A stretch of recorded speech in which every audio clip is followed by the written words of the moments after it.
This is the main line that went from Albany to Delancey and crossed over at Voorheesville at grade with the former Conrail line. We are in... Where the hell are we? Delmar.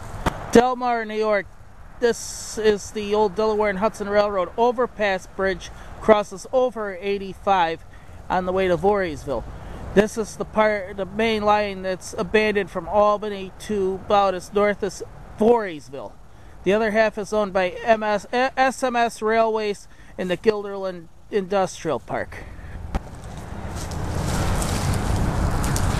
And this building in the background with the tree behind the trees is the old train station for Delmar.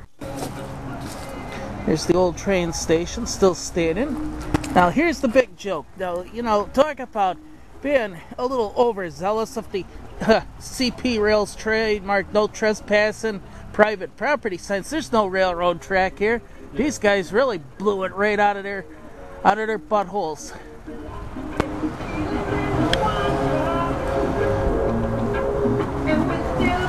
Don't mind the music in the background.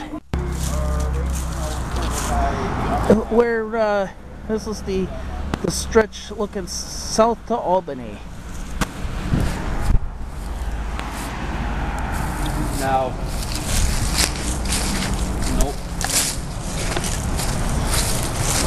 Yep. So the one lady that was working in the other part of the store, she said his wife has been so sick. She said he may be in tomorrow.